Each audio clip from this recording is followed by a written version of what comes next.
ایک جنگل میں ایک بہت ہی ڈرپوک چوہا رہتا تھا۔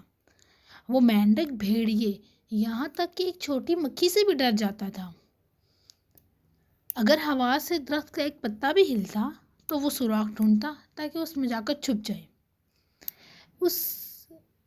اس وجہ سے جنگل کے تمام چھوٹے بڑے جانور اس کا مذاق بناتے تھے۔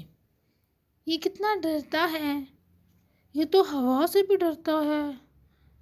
ایک دن چوہے نے غصے میں آ کر جنگل کے بادشاہ شیر کو دیکھنے کا فیصلہ کیا۔ شیر جو کہ اپنے غار کے سامنے سو رہا تھا، چوہا آرام سے شیر کی دم پر چڑھا اور اس کی کمر پر کودنے لگا۔ شیر اسی وقت اٹھ گیا۔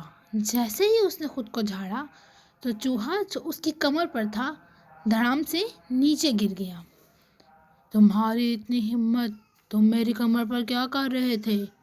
مہربانی کر کے مجھے مت کھانا، میری زندگی ہر چیز سے ڈر کر گزر رہی ہے۔ اگر درخت سے پتا بھی گرتا ہے تو میں ڈر جاتا ہوں۔ میں تھک چکا ہوں اور اس ڈر سے نجات چاہتا ہوں۔ آپ جنگل کے بادشاہ ہیں، آپ کی ایک آواز سے جانور ڈر جاتے ہیں۔ کیا اب بھی آپ مجھے کھانا چاہیں گے؟ شیر خاموشی سے چوہے کی باتیں سن رہا تھا اور چوہا اس انتظار میں تھا کہ شیر کا جواب کیا ہوگا۔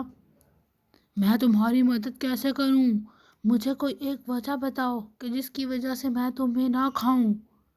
ایک دن میں تمہاری مدد کروں گا اور تمہارا احسان اتار دوں گا۔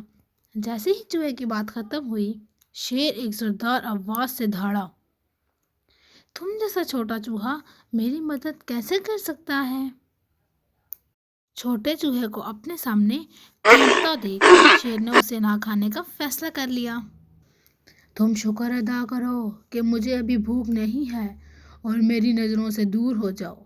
چوہا وہاں سے چلا گیا۔ ایک دن جب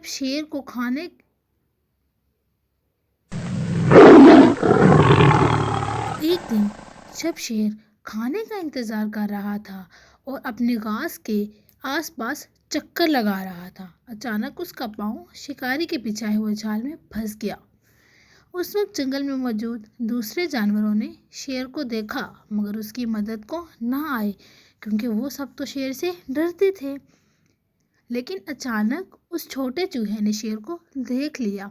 وہ جال پر چڑھا اور جال کو اپنے دانتوں سے کاٹنے لگا۔ کچھ ہی دیر میں شیر آزاد ہو گیا۔ چوہا شیر پر چڑھا اور وہاں سے چلے گئے۔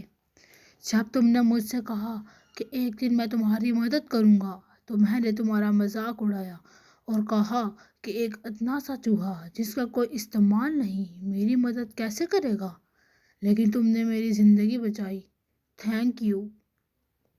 تم نے مجھ سے بلکہ جنگل میں کسی بھی چیز سے ڈرنے کی ضرورت نہیں ہے اور تم بہت بہادر چوہے ہو۔